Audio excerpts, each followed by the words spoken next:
Hey there, this is Natalie, and in this video I want to talk about whether other characters from Mushoku Tensei ever find out that Rudeus was reincarnated from another world, and what their reactions are if they do, and then how this reflects on the story as a whole.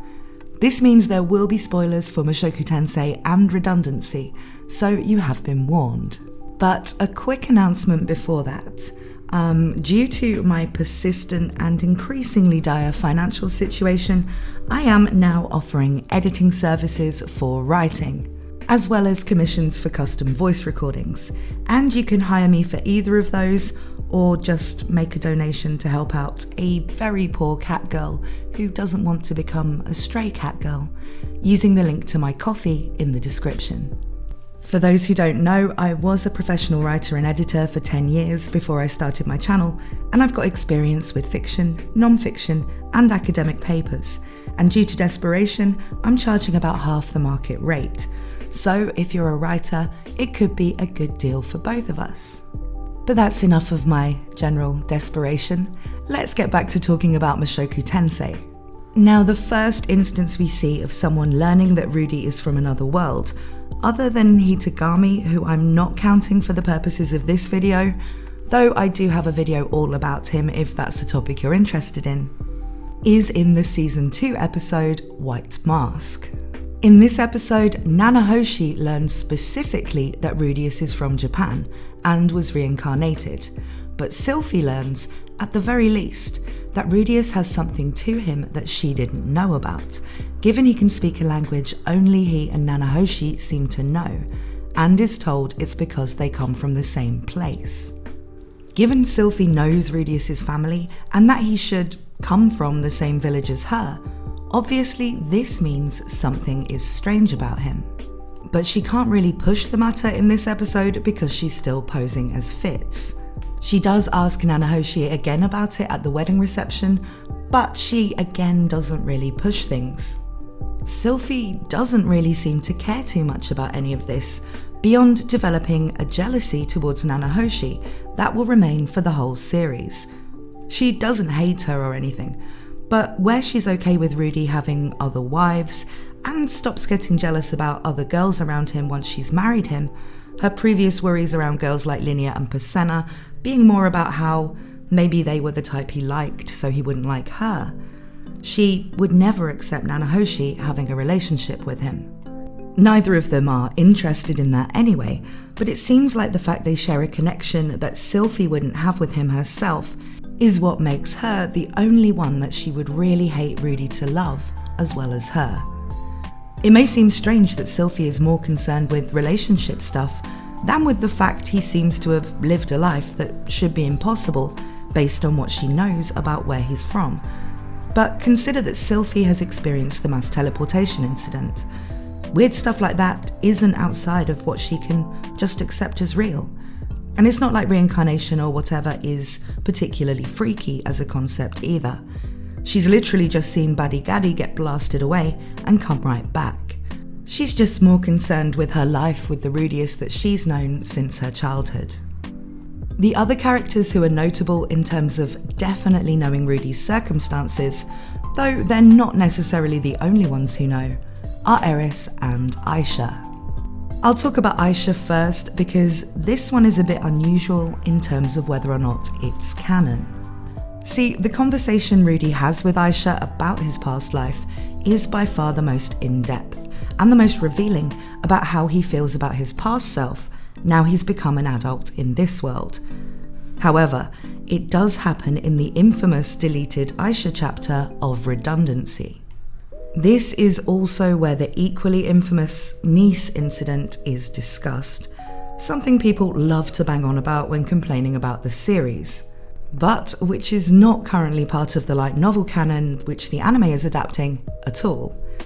Still, this isn't about that, though I do have a full video about the deleted chapter if you are interested in knowing more about it.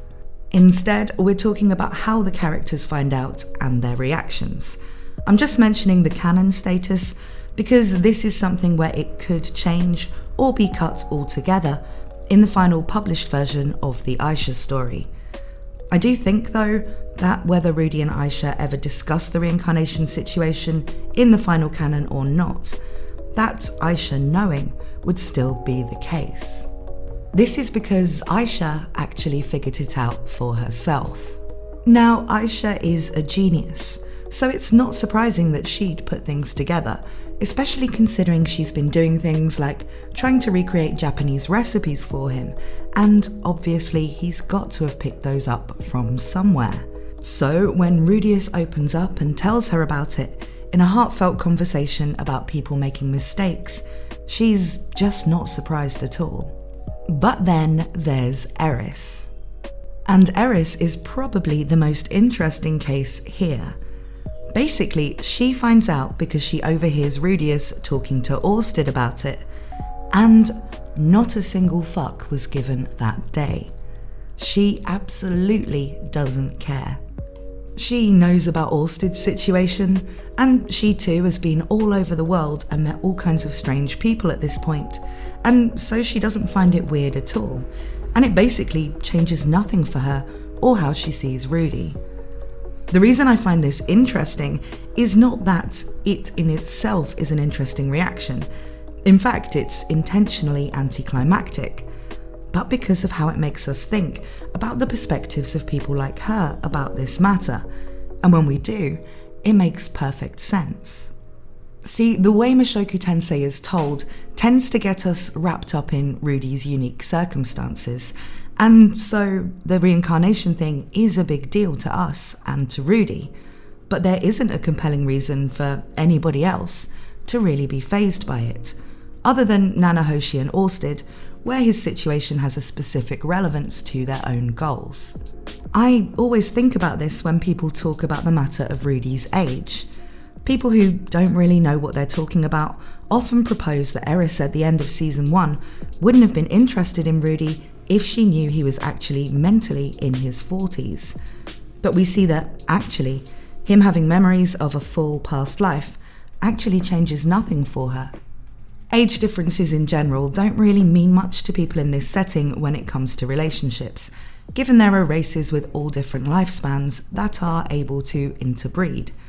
So if you're used to a world where a 300-year-old elf marrying a 20-year-old human is nothing to bat an eye about, then finding out someone is 34 years older than you thought, and only because they had a past life in a different world and body, probably isn't going to put you off them.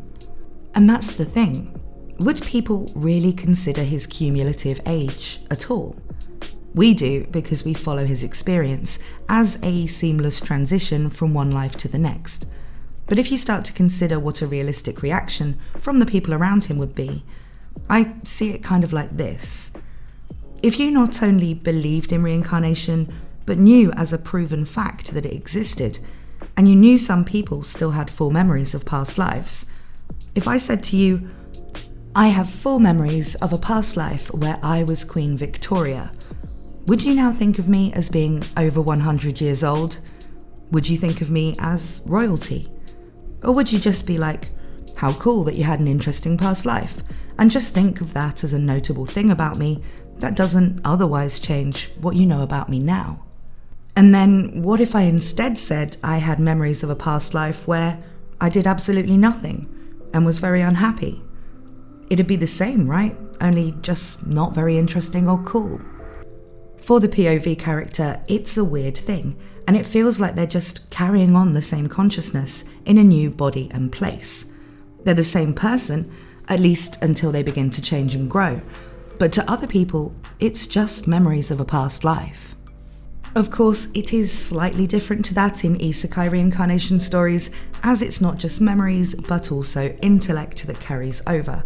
So you get a baby with an adult's thoughts, which is weirder than someone just remembering a past life and having knowledge of things they otherwise wouldn't.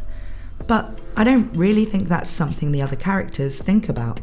And again, it isn't even that alien to them, given Kishirika keeps getting born again with all her memories, knowledge and her intellect, such as it is, intact. And of course, they also all know Orsted. Now, before people rush to whine in the comments, I'm not saying this about the cumulative age thing to suggest some things Rdudy does as a kid aren't wrong in light of him having an adult mind. They are, and they're supposed to be taken as an indication of just how much he degenerated as a consequence of his past life. But my point is more that from the perspectives of characters who got together with him when they were young, though still of age, so Eris and Sylphy, the fact he had a past life doesn't change how they see him, so it's not really like people tried to frame it, as though Rdudy is lying to them to take advantage of girls who would be horrified if they knew. Still, let me know what you think in the comments. One character I think it would have been very interesting to have find out, but who didn't, would be Paul. Unlike the others who it doesn't really change anything for, I think it would have been a big mindfuck for Paul to think that the son he was raising had actually had the intellect of a grown man the whole time. I can see why Riffigen didn't want to add that sort of complexity to their relationship. I just would love to know how Paul would feel about it. Thank you as always to my supporters on Patreon and to everybody who's helped me out with donations or by hiring me through Ko-fi. It really is very important to me at the moment and is making a huge difference. Thank you also to everyone who subscribes to my channel and watches my videos. Thank you for watching this one, and I hope to see you again very soon.